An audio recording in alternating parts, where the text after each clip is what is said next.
ఆలు లేదు చూలు లేదు అల్లుడి పేరు సోమలింగం అన్న పాత సామెత ఒకటుంది. ఇప్పుడు సోమలింగం ప్లేస్ లో నాగబాబు పేరు రాసుకోవాలని కొందరు సెటైర్లు వేస్తున్నారు. ఏపీలో కూటమి ప్రభుత్వం ఏర్పడి ఇప్పటికే 2 సంవత్సరాలే అయ్యింది. అసెంబ్లీ ఎన్నికలకు ఇంకా 3 ఏళ్ల టైం ఉంది. అప్పటికి కూటమి స్వరూపం ఎలా ఉంటుందో తెలీదు. ఎన్నికలపై ఎలాంటి అవగాహన కుదురుతుందో అర్థం కావటం లేదు. జనసేన ముఖ్య నాయకుడు పవన్ కళ్యాణ్ రెండో సోదరుడు కొణిదెల నాగబాబు మాత్రం క్రేజీ స్టేట్మెంట్స్ ఇచ్చేస్తున్నారు.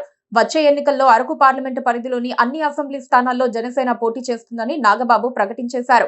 నాగబాబు నేతృత్వంలోని 28 మంది సభ్యుల బృందం అరకులోని ఒక రిసార్ట్స్ లో జరిగిన జనసేన పార్టీ నాయకుల నుంచి దరఖాస్తులు స్వీకరించింది. ఈ సందర్భంగా మీడియాతో ఆయన మాట్లాడుతూ రానున్న స్థానిక సంస్థల ఎన్నికలతో పాటు ఇతరత్ర తమ పార్టీ పోటీ చేయడానికే ప్రాధాన్యమిస్తుందన్నారు. ఇక్కడ గిరిజనుల సమస్యల్ని పవన్ కళ్యాణ్ అర్థం చేసుకున్నంత గొప్పగా గతంలో ఏ నాయకుడు అర్థం చేసుకోలేదన్నారు.